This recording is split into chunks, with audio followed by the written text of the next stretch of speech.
O que você aprendeu de mais importante até agora sobre o que está acontecendo no mundo? Como você vê o futuro? E como você agiu onde os olhos públicos não enxergam, que é dentro da sua casa?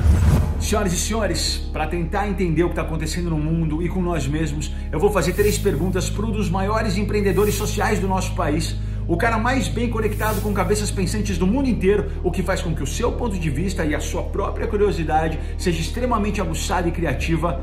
E ele também é um dos maiores comunicadores da história do nosso país. Senhoras e senhores, 3 perguntas para Luciano Huck.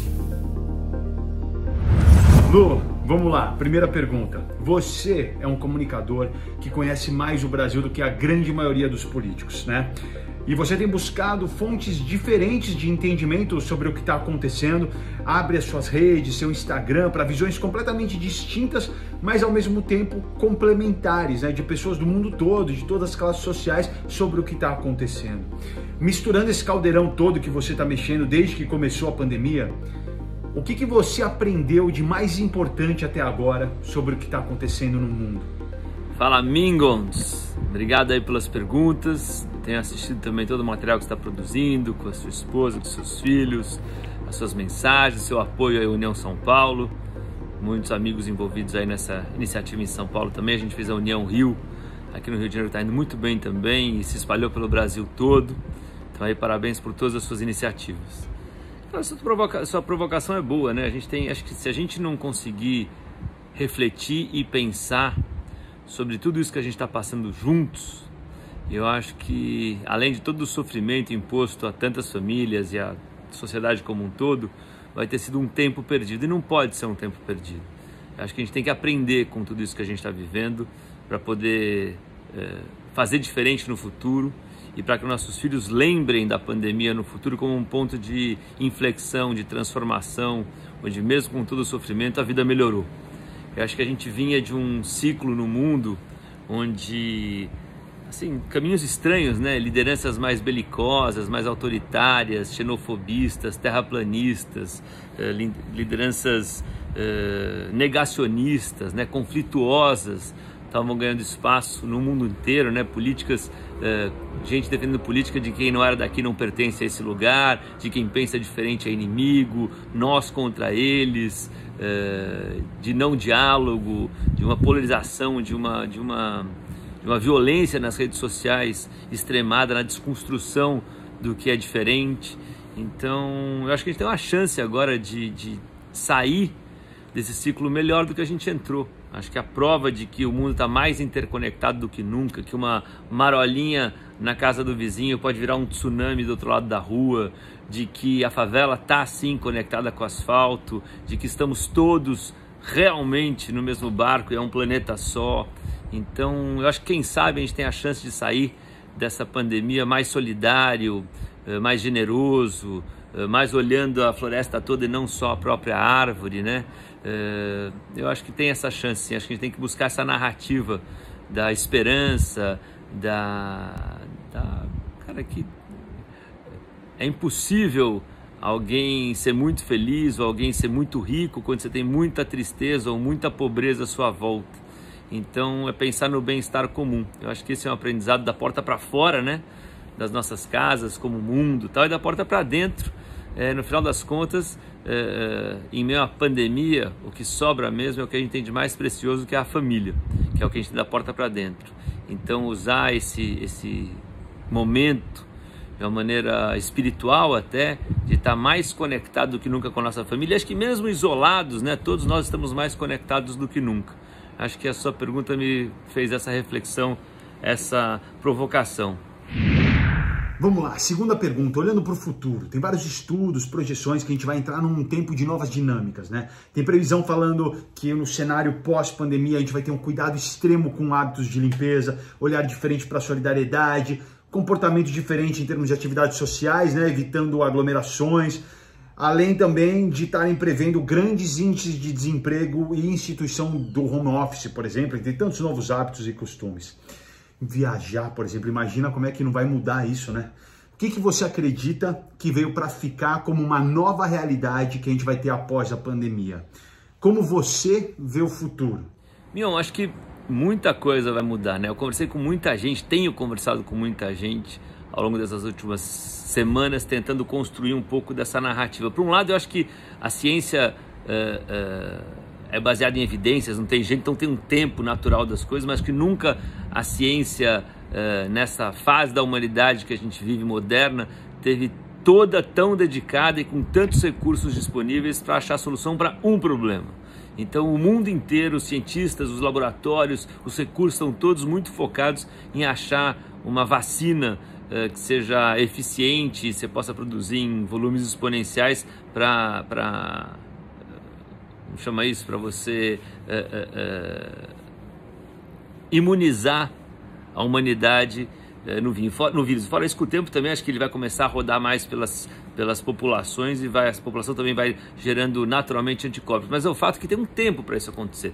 Mesmo que seja a mais rápida da história da ciência, da medicina, sei lá, que tem aí 1 ano pela frente entre a produção, o teste, o desenvolvimento, a produção, os testes, depois produzir em escalas exponenciais, aí imunizar o planeta todo, enfim, a população mundial inteira, tem um tempo. Então eu acho que as coisas vão ser diferentes, sim. Porque você imagina, sei lá, quando as aulas recomeçarem, não sei quando, seja em maio, seja em junho, seja em julho, seja em agosto, quando você voltar a circular, a trabalhar de alguma forma, não só remotamente como a gente tem feito, e muita gente já está na rua tendo que trabalhar, e você não vai ter nem remédio nem vacina ainda, como é que você vai fazer? Você vai no cinema com a sua mãe no sábado à noite, você vai pegar um avião para Buenos Aires, você vai comer numa lanchonete, vai no teatro, não vai ter, acho que as dinâmicas familiares e sociais vão mudar muito nos próximos meses, até você ter uma vacina ou uma solução que enderece essa questão. E por outro lado também, eu acho que depois da pandemia, né, ou durante, quando a gente voltar à nossa rotina, quando as pessoas voltarem às suas vidas, e aí de fato elas vão estar encarando de frente as consequências dela, e não serão poucas, entendeu? Fora essa mudança da dinâmica do dia a dia, tem a questão do desemprego, tem a questão da falta de grana, tem a questão de, vou chamar assim, dos efeitos colaterais que a pandemia pode trazer e vai trazer, e eu acho que isso pode gerar uma enorme tensão social também. Então eu acho que vão ser tempos muito delicados, de muito cuidado por um tempo, e todos nós vamos ter que participar disso e tentar amenizar essa tensão social da melhor maneira possível. Por enquanto, ao que nos cabe, eu acho que é a solidariedade e a boa informação. Terceira pergunta. Há muito tempo você defende publicamente 2 grandes pilares: a educação de qualidade e o diálogo entre todas as partes. Esses princípios, eles funcionam tanto no macro, né, para um estado, para um país, quanto no micro, para uma comunidade ou para uma família. E é aí que eu quero entrar. Você sabe que eu te admiro muito, tenho muita curiosidade e interesse em saber como é que você lidou e está lidando com tudo isso como pai.